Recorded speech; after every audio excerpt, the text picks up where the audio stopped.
안녕하세요. 오늘 제가 찬양할 곡은 나의 반석이신 하나님이란 곡입니다. 음, 벌써 코로나가 한 2년 가까이 돼가는데 사랑하는 찬양교 성도님들 어떻게 예수님하고 동행하고 계신지 궁금하네요. 저는 개인적으로 좀 주님이랑 많이 마음을 돌아보고 그냥 제 마음속에 이렇게 쌓여있던 것들을 좀 많이 주님과 어, 바라보고 좀 얘기하는 그런 시간들을 좀 많이 가졌던 것 같아요. 세상에서 이제 보다 보면은 사실 하나님을 진짜 마음으로 온전히 의뢰하고 하나님과 동행하는 사람이 많지 않고 거의 없잖아요. 그래서 이제 세상에 살다 보면은 사람들이 되게 다양한 것들을 많이 의지하고 또 그거에 약간 소망을 두고 사는 것들을 많이 보게 되는 것 같아요. 그래서 저도 뭐 간혹 예수님을 놓쳐서 이제 살다 보면 이제 저의 뭐 지식이나 아니면 뭐 여러 가지 뭐 돈이나 아니면 직업이나 아니면 뭐 어떤 제가 믿을 만하다고 보이는 사람들을 의지하고 어, 순간순간이 걸어가는 것들을 이제 발견을 하는데 정말 주님만이 저의 반석이시고 오직 힘이 되신다는 것이 마음에 요즘에 많이 느껴지고 그래서 너무 감사한 것 같아요. 이 나의 반석이신 하나님이라는 표현이 반석이라는 표현이 그 시편에 되게 많이 나오는 것 같은데 그 다윗이 주님이 나의 반석이시고 구원이시고 뭐 요새이시고 막 이렇게 말 많이 하잖아요. 그러면서 정말 다른 것이 아니라 정말 주님만을 의지하고 주님만을 사랑하는 그런 사람의 모습을 많이 보여주는데 다윗뿐만 아니라 또 다른 또 성경에도 나오고 많은 그 믿음의 약간 증인들이 다 정말 주님만 바라보고 주님과 함께 할 때 그분이 인도하신 아름다운 것들을 많이 보여주시는 것 같아서 더 거기에 소망을 두고 전 지내보려고 하고 있습니다. 그리고 그 오늘 찬양할 곡의 그 후렴 보면은 또 제가 좋았던 부분이 그 신실하신 하나님, 실수가 없으신 좋으신 나의 주 이런 표현이 있는데 그 세상 살다 보면은 또 되게 왜 이런 일이 뭐 펼쳐지는 것일까 아니면 좀 억울한 일도 있고요. 뭐 그런 것들이 많이 발생을 하는데 근데 언제나 뭐 설교 때도 저희 많이 들었지만 오차가 없고 실수가 없으시다는 하나님의 경영이 되게 많이 위안이 되는 것 같아요.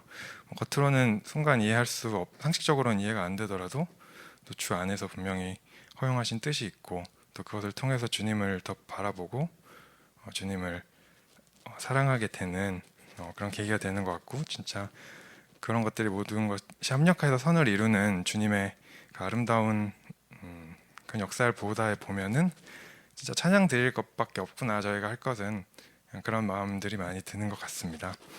네, 이제 찬양할 텐데 함께 마음으로 불러주시면 감사하겠습니다.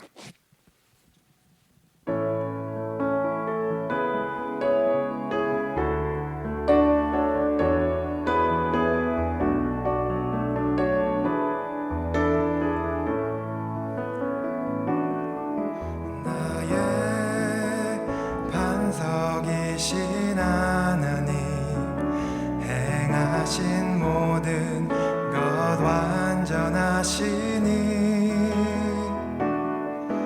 나의 생명 되신 하나님 내게 행하신 일 찬양합니다.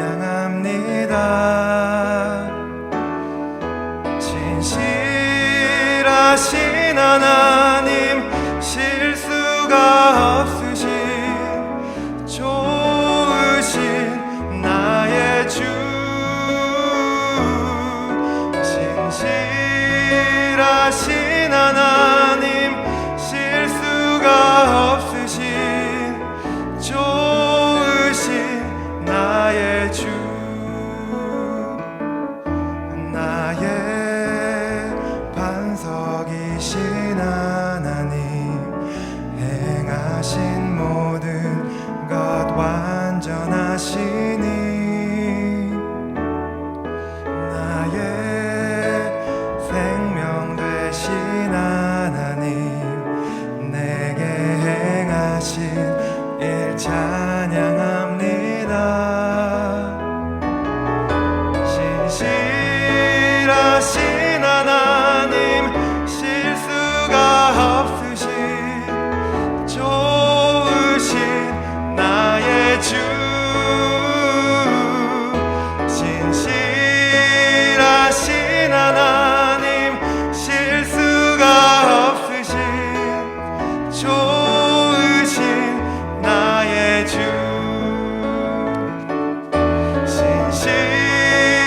신실하신 하나님, 실수가 없으신 좋으신 나의 주, 신실하신 하나님, 실수가 없으신 좋으신 나의 주. 감사합니다. 함께 하실 성경은 히브리서 8장 9절에서 10절입니다. 봉독하겠습니다. 또 주께서 가라사대 내가 저희 열조들의 손을 잡고 애굽 땅에서 인도하여 내던 날에 저희와 세운 언약과 같지 아니하도다. 저희는 내 언약 안에 머물러 있지 아니하므로 내가 저희를 돌아보지 아니하였노라.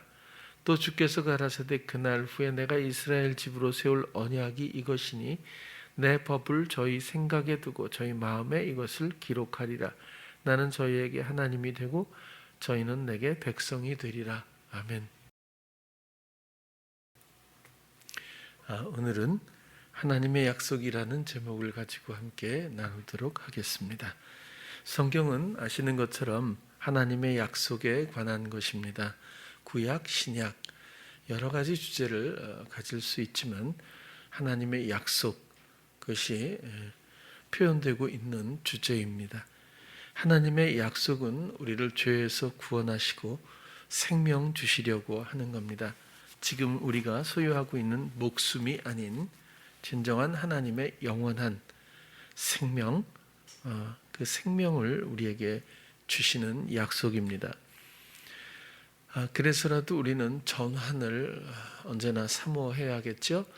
사망에서 생명으로, 죄에서 의로, 우리는 그렇게 구원을 얻고 또 생명을 부여받는 그런 과정의 인생을 살고 있습니다. 죄에서 의로, 사망에서 생명으로 우리가 건져냄을 받을 수 있는, 구원될 수 있는 유일한 길은 예수 그리스도입니다. 그리고 예수 그리스도가 생명 그 자체이죠.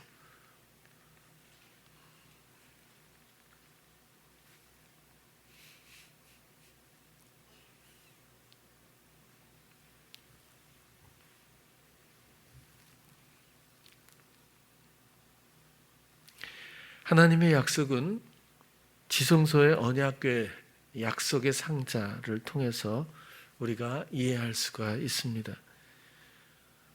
그 약속의 상자에는 세 가지가 들어있다고 하죠. 첫 번째로는 돌판에 새겨진 말씀입니다. 오늘 본문에 나온 그대로 주께서 가라사대 내가 저희 열조들의 손을 잡고 인도하셨다는 거죠. 애굽 땅에서 인도하여 나던 날에 저희와 세운 언약과 같지 아니하도다. 저희는 내 언약 안에 머물러 있지 아니하므로. 이것이 광야의 실패입니다. 하나님의 약속 안에 머물러 있지 않다. 약속을 믿지 않았고 또 그 약속을 의지하지 않았고, 그래서 저희를 돌아보지 않았다. 10절에 보면 또 주께서 가라사대 때 그날 후에, 아까 조금 전에 9절에 했던 이 약속은 구약인데 그 율법에 관한 영역입니다. 또 율법으로 인해서 죄가 확인되고 말씀을 지키지 못하고 오히려 자기 경영을 내려놓지 않음으로 해서 그들이 결국 하나님 나라에 들어가지 못한 실패의 여정을 보여주고 있고, 그 후에 이스라엘 집으로 세울 언약이, 새 언약이 이것인데 이것이 복음입니다. 이것은 영적인 거죠. 내 법, 내 원리, 내 말씀을 저희 생각에 두고 저희 마음에 이것을 기록하리라.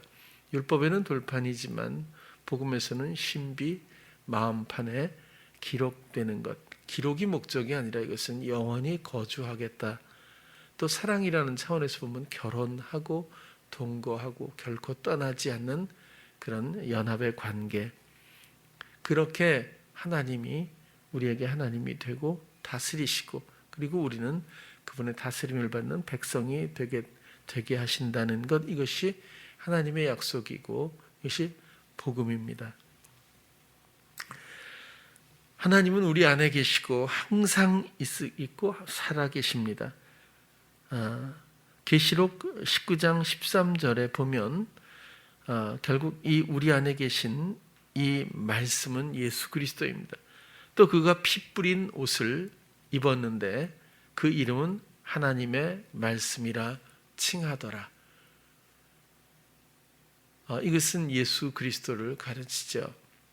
그래서 돌판에 새겨진 말씀조차도 궁극적으로는 예수 그리스도를 가르치고 있다고 하는 것을 우리가 이해할 수 있고요. 또 두 번째로 그 약속의 상자 안에 들어있는 것은 만나라고 하죠. 금 항아리에 만나를 넣어서 보관한다고 합니다. 요한복음 6장 47절에서 51절 한번 보면요. 진실로 진실로 너희에게 이르노니 믿는 자는 영생을 가졌나니 내가 곧 생명의 떡이로라. 믿는 자는 영생을 가졌다고 해요. 이것은 뒤에도 또 나오는데 우리가 영생을 취득하는 방법은 오직 믿음뿐입니다. 그리스도에 대한 믿음이고 그리스도의 모든 뜻, 말하고 행하시는 그분의 사심에 대한 순종, 그 믿음으로 그분의 생명을 공유할 수 있게 되겠죠. 내가 곧 생명의 떡이로라. 생명에서 끝나지 않고 생명이라는 상징성을 가진 분이 아니라 우리가 그 생명을 유지하게 할 수, 우리의 생명을 유지하게 해주시는 생명력의 근원, 먹어야 사는 이 원리 가운데서 영적인 이해가 있길 바라고요. 예수 그리스도가 아니면 우리는 순간마다 생명을 유지할 수 없고 그분의 모든 순간마다 주시는 모든 그분의 사심이 곧 나의 생명이라고 하는 것도 여전히 같은 설명이 되겠습니다. 너희 조상들은 광야에서 만나를 먹었어도 죽었거니와. 이것은 상징적인 거죠. 이는 하늘로서 내려온 떡이니 만나도 하늘에서부터 내려왔죠. 그것이 굉장히 중요한 의미일 거예요. 사람으로 하여금 먹고 죽지 아니하게 하는 것이니라. 나는 하늘로서 내려온 산떡이니 사람이 이 떡을 먹으면 영생하리라. 예수 그리스도를 마음에 받아들이고 그분이 나의 생명력이 되지 않고서는 생명에 대해서, 영적 생명에 대해서 설명할 길이 없습니다. 나의 줄 떡은 그 세상의 생명을 위한 내 살이로라 하시니라. 결국 금 항아리에 담긴 만나는 단순한 음식물이라기보단 예수 그리스도로 주어지는 생명력, 예수 그리스도 그분의 사심, 또 유일하게 부여받은 하나님의 생명 혹은 그분 자체, 결국 예수 그리스도를 나타내고 있습니다. 또 세 번째로는 아론의 싹이 난 그 지팡이가 그 안에 들어있다고 합니다. 그 지팡이가 그 안에 들어간 과정은 12지파의 모든 족장들이 차별 대우에 대해서 불만하고 하나님께 대한 불만으로 굉장한 혼란이 일어났을 때 하나님께서 12족장들에게 각자의 지팡이의 이름을 쓰고 내 회막 앞에 다들 세워놓으라고 했죠. 그 아론도 아론의 이름을 써서 놓고 그 다음 날 보니까 아론의 지팡이에만 우미 돋고 싹이 나고 그 다음에 열매가 맺혔는데 살구 열매가 맺혔다고 해요. 그게 다른 사람이 아니라 선택된 내가 택하는 자라고 말씀하신 대로 아론의 지팡이에서 싹이 나고 열매가 맺혔다고 하는 것은 에스겔서의 비유하고도 비슷하지 않겠어요? 원래 생명이 없던 곳에서 마른 뼈를 말씀으로 소생케 하신 그 예언처럼 원래 생명이란 없는, 생명의 근거나 여지도 없는 어떤 영혼에게 말씀이 결국 그에게 생명을 불어넣고 새 생명으로 일으켜 세우는 그런 것처럼 지팡이에서 싹이 나고 우미 돋고 그리고 열매, 살구 열매가 맺힘으로 하나님의 선택, 하나님의 택하신 자, 또 그에게 부여하는 생명의 여러 가지 원리들의 비유가 그곳에 있습니다. 이 살구 열매, 왜 이게 살구 열매가 그곳에 열렸을까라고 의구심을 가질 수 있겠죠. 살구 열매라는 단어는 사케드라고 하는 단어더라고요. 근데 이것은 깨우는 자라고 하는 의미가 있어요. 깨우는 자, 사망에서부터 깨우겠죠. 뭔가 그리스도가 느껴지지 않습니까? 또 가장 먼저 피는 꽃, 가장 먼저 맺는 열매의 의미도 있다고 해요. 결국에는 예수 그리스도를 지향하고 또 예수 그리스도를 지향함과 동시에 이것은 새 생명에 관한 표현이 담겨 있다라고 이해가 됩니다. 이런 하나님의 약속은 집약하면 생명입니다. 우리를 구원하시고 우리에게 생명 주시려고, 그리고 그 모든 것들은 오직 예수 그리스도로 비롯됩니다. 그리스도 자체가 생명이고, 늘 반복해서 말씀드리지만 내 안에 사시는 그리스도, 그분의 사심, 그 생명을 우리는 가지처럼 부여받을 수가 있습니다. 이 하나님의 약속은 그냥 주어질 수는 없습니다. 그냥 지식적으로나 교회를 나오는 어떤 신앙생활, 종교생활로서 하나님의 약속의 백성들이 될 수는 없습니다. 하나님의 이 약속은 그냥 주어지는 것이 아니라 첫 번째로 예수 그리스도의 피가 있어야 합니다. 예수 그리스도의 피라고 하는 것은 굉장히 함축적인 의미가 있어서 단순하게 설명되어지기가 어려운 것 같습니다. 그러나 조금 풀어볼 수 있다면 이 피는 이 약속의 상자 언약궤 위에 언제나 대제사장이 1년에 한 번씩 들어가서 본인을 정결케 하고 정결의식을 끝낸 후에 죄 없는 자가 들어가서 흠 없는 양의 피를 그 언약궤 위에 뿌린다고 합니다. 하나님의 약속이 그냥 나오는 자들에게, 혹은 지식적으로 알고 있는 자들에게 이 약속이 주어지고 이루어지는 것이 아니라 이 약속의 피, 약속의 상자 위에는 언약의 피가 뿌려져야 합니다. 이 절차는 생략할 수 없는 가장 중요한 과정으로 보여집니다. 이 뿌려지는 피, 이것은 히브리서 9장 11절에서 15절도 한번 읽어드릴게요. 그리스도께서 장래 좋은 일의 대제사장으로 오사 손으로 짓지 아니한 곧 이 창조에 속하지 아니한 더 크고 온전한 장막으로 말미암아 염소와 송아지의 피로 아니하고 오직 자기 피로 영원한 속죄를 이루사, 하나님 앞에 드리는 이 피의 희생, 우리를 위해서 죄 없는 예수 그리스도가 사랑과 순종으로 하나님 앞에 드려진 제사, 하나님 앞에 드려진 경배, 하나님 앞에 드려진 이 순종, 하나님 앞에 드려진 기쁨의 사랑, 이 희생이 사람으로서 그렇게 하신 예수 그리스도의 첫 열매로 인해서 그를 믿고 그 희생을 믿고 그 그리스도의 사심에 동참하는 모두를 죄로 묻지 않는 그런 칭의가 이곳에 있습니다. 그래서 자기 피로 영원한 속죄를 이루사 단번에 성소에 들어가셨느니라. 염소와 황소의 피와 및 암송아지의 죄로 부정한 자에게 뿌려 그 육체를 정결케 하여 거룩해 하거든. 하물며 영원하신 성령으로 말미암아 흠없는 자기를 하나님께 드린 그리스도의 피가 어찌 너의 양심으로 죽은 행실에서 깨끗게 하고, 죽은 행실에서 깨끗게 했다고 하는 것은 이것은 사망의 이런 뜻입니다. 물론 사망의 행실, 행위죠. 예수 그리스도의 피가 우리의 사망의 행위들로부터 깨끗게 했다, 그런 뜻입니다. 15절, 살아계신 하나님을 섬기지 못하게 하겠느냐? 이를 인하여 그는 새 언약의 중보니, 하나님의 약속에 대한 과정, 이 중보, 이는 첫 언약 때에 범한 죄를 율법으로 말미암아 그 율법의 안에, 약속 안에 거하지 않고 자기 경영으로 세상을 지향했던, 이 범죄했던 이 첫 언약 때에 범한 이 모든 죄를 속하려고 주구사 부르심을 입은 자로 하여금 영원한 기업의 약속, 생명 하나님의 상속을 얻게 하려 하심이니라.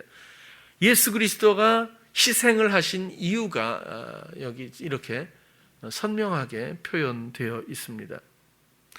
하나님의 약속은 분명하죠. 성경을 통해서 끊임없이 하나님은 유일하게 어떤 약속을 해주셨습니다. 그것은 생명이고 그 과정은 또 예수 그리스도입니다. 그리스도로 말미암지 않고는 이 생명을 얻을 방법이 없죠. 하나님의 약속은 예수 그리스도이자 생명인데 이것은 언약궤라고 하는 약속의 상자 안에 담겨 있습니다. 그 약속의 상자 안에 담겨 있는 그 상징들이 우리를 살리는 것이 아니라 그리스도의 피가 있어야 한다고 말씀드렸는데 그냥 이 피가 우리를 어떻게 하는 것이 아니라 이 피가 갖고 있는 의미는 사랑이죠.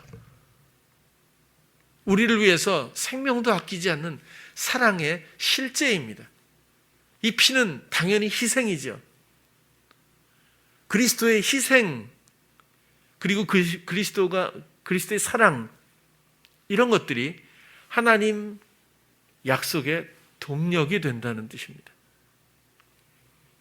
그 피는 하나님 앞에 우리를 깨끗게 하기도 하지만 그 피의 희생으로 말미암아 하나님의 모든 약속들이 이를 믿는 자들이 향해서 실제가 된다는 겁니다.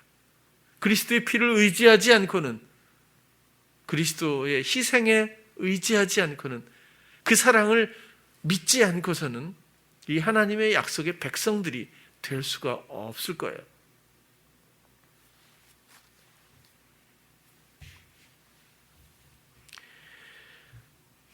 그 사랑의 희생을 믿고 지금도 끊이지 않는 이 사랑을 의지하는 모든 자들은 자신이 행하던 사망의 행위에서 벗어나서 하나님을 섬기고 비로소 그리스도의 사심, 그분의 생명을 부여받고 공유하게 됩니다.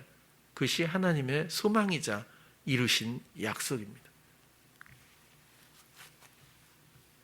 그리고 이 모든 것들은 그저 어떤 회막이라고 하는 성막이라고 하는 어떤 손으로 지어진 성소의 지성소 그 안에 상자 이야기가 아니라 내 마음의 가장 깊은 중심에 거주하시는 말씀과의 관계입니다.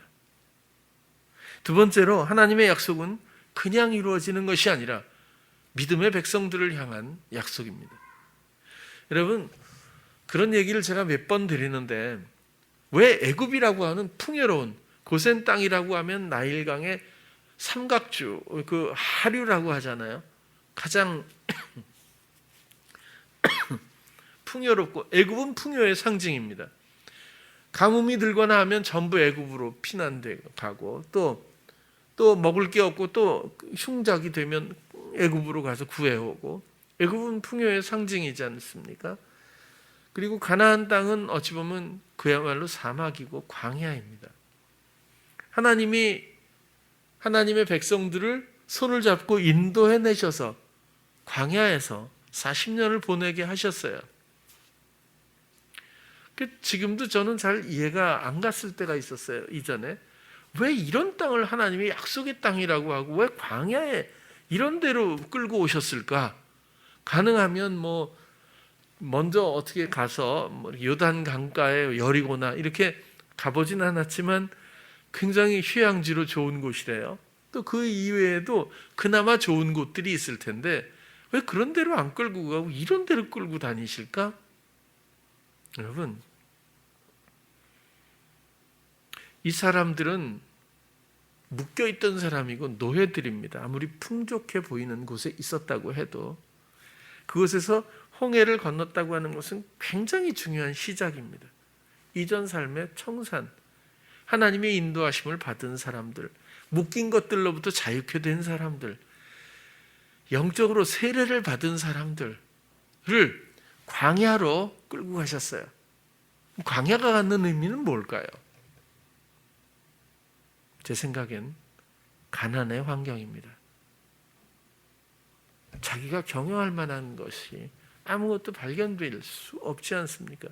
음식, 물, 그늘, 거주 환경뿐만 아니라 그것은 아무것도 없는 그저 가난 그 자체의 환경이라고 생각이 들어요.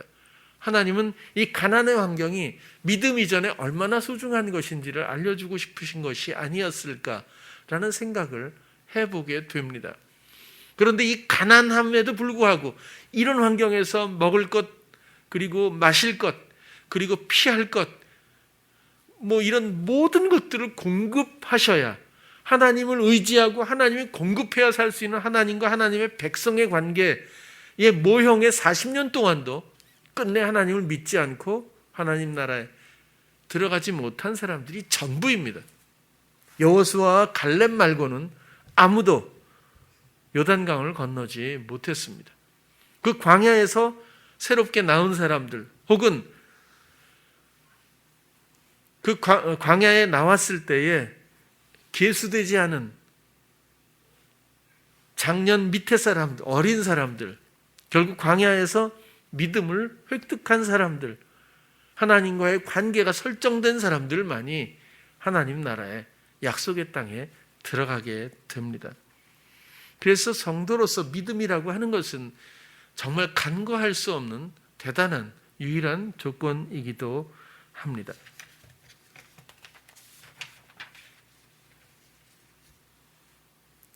하나님 말씀에 대한, 하나님 약속에 대한 믿음이 있어야 합니다. 그냥 이렇게 기록하셨으니까 그것을 내가 그렇게 생각합니다, 이런 믿음이 아니라 항상 있고 살아계신, 기록된 내 안에 거주하시는 말씀에 대한 교감과 인도하심과 공급하심에 대한 경험과 사모함과 의뢰함으로 인한 여러 가지 감각을 가지고 그분을 알고 그분을 믿어야 한다, 그런 실제적인 말씀을 드리는 겁니다. 요한일서 2장 24절 보면, 너희는 처음부터 들은 것을 너희 안에 거하게 하라. 여러분, 사도들이 들려준 것을 말하는 것이 아니라 처음부터는 아르케입니다. 이건 태초라는 말이거든요. 태초에 말씀이 계시니라 아르케입니다. 여기서 들은 것은 이미 들었던 이런 문제가 아닙니다. 이건 들려오는 것입니다. 태초부터 있었던, 들려오던 그 말씀이 태초의 모든 것들을 창조했던, 태초의 모든 시작점이었던 그 들려오던 것, 말씀이거든요. 그래서 너희 안에 거하게 하라. 이것이 복음 안에서 가장 중요한 원리입니다. 우리 안에 계신 분은 말씀이죠. 너희 안에 거하게 하라. 처음부터 들은 것이 아르케죠. 들은 것이, 들려오는 것이 너희 안에 거하면 말씀이 여러분들에게 안에 거주하고 그분이 여러분들을 인도하고 그 말씀과의 관계가, 여러분들이 그분을 듣고 그분의 다스림을 받고 그렇게 하면 너희가 아들의 안과 아버지 안에 거하리라. 그가 우리에게 약속하신 약속이 이것이니 곧 영원한 생명이니라. 영원한 생명, 이 호흡하고 있는 목숨으로 생각하면 그죠? 나아가지 못하겠죠. 이해가 그리스도의 생명입니다. 유일하게 하나님의 생명을 부여받은 사람은 예수 그리스도밖에 없잖아요. 그분의 사심이 곧 나의 삶이 되어야 하는 이 접점에 대해서 여러분들이 잘 정리해 주시기를 바랍니다.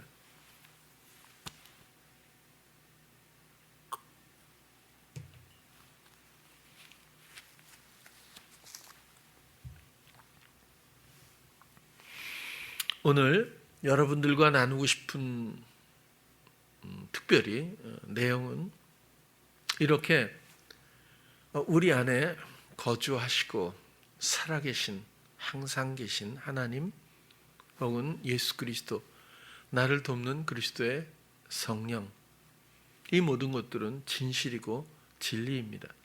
그리고 이미 하나님의 이 약속은 다 나를 향해 이루셨습니다. 그럼에도 불구하고 우리는 유리하는 백성과 같을 때가 많죠. 자기 생각, 자기 경영 혹은 이전의 성향, 습관적인 사고방식이나 행동 양식에서 아직 전환하지 못하고 마치 애굽을 나왔지만 모든 생각은 또 생활 방식은 애굽을 사모하는 것처럼 애굽의 방식을 따르고 있는 것처럼 온전히 하나님 나라의 백성이 되지 못한 듯한 그런 모습들을 발견할 수 있을 거예요. 우리 안에 있는 하나님 혹은 말씀, 나의 주 예수 그리스도, 성령, 이것이 진실인 것은 얼마든지 우리는 경험합니다.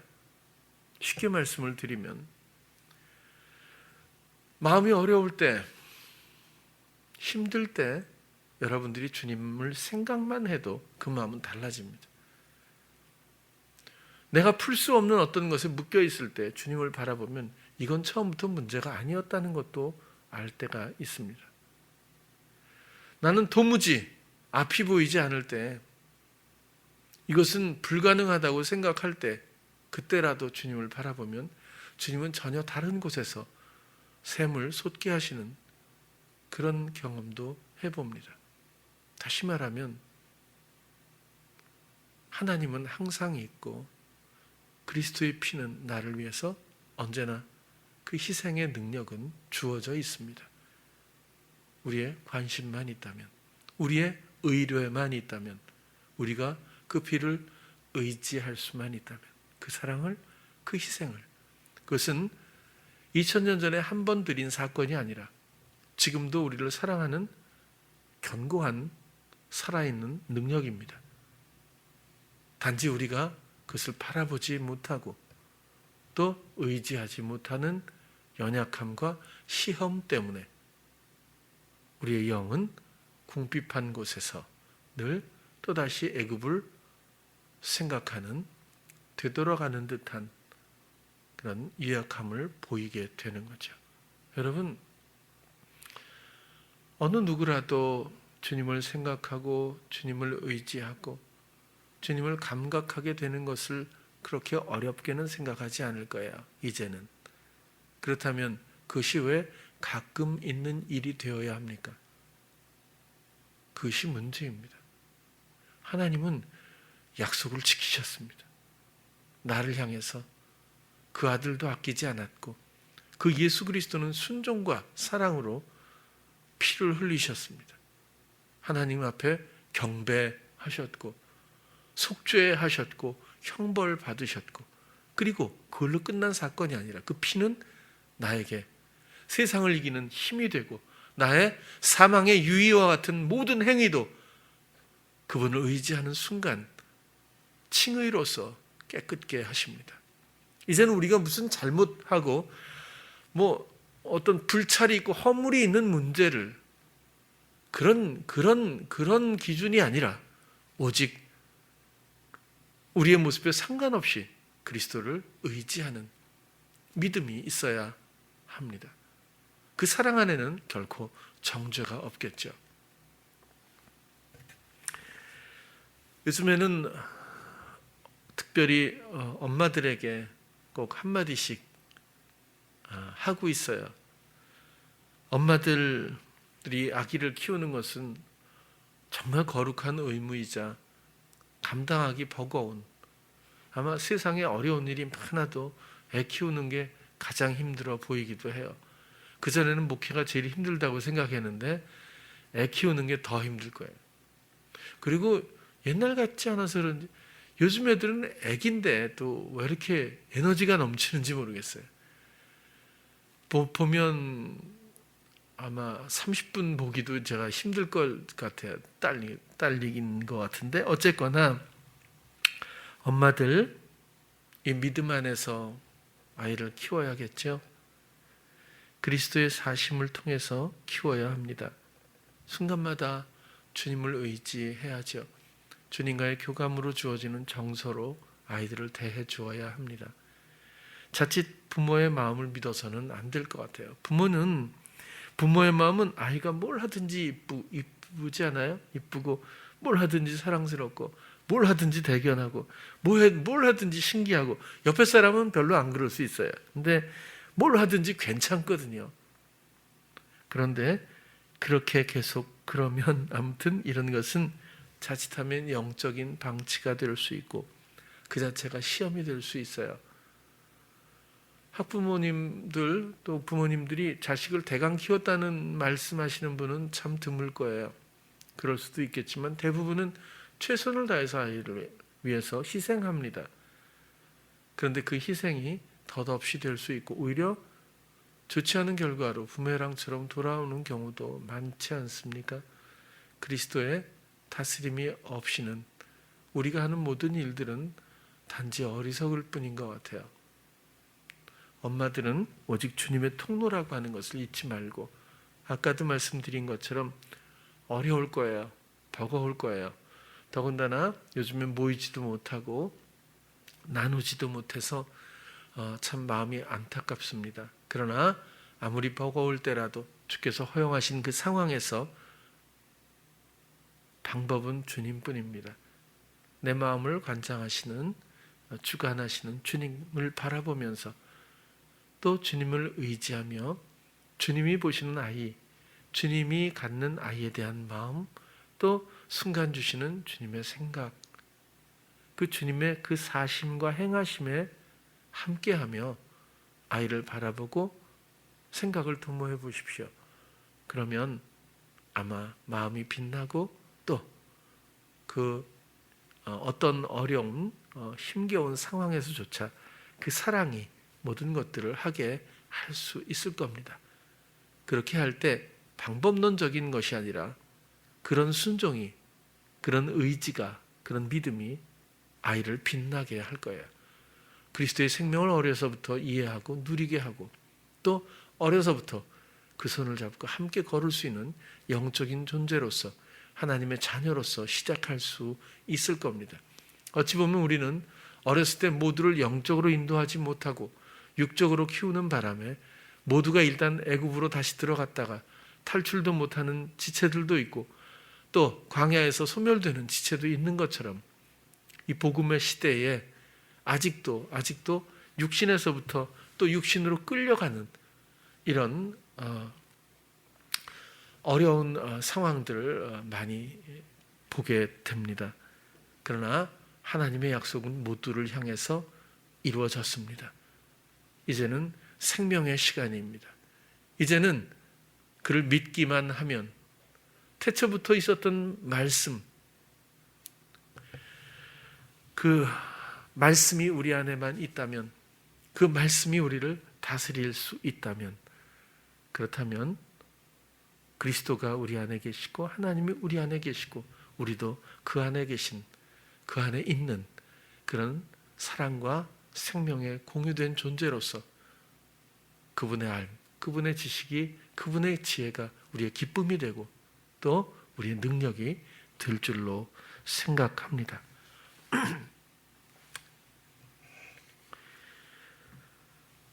우리가 주님을 생각만 해도 마음이 달라지는 것,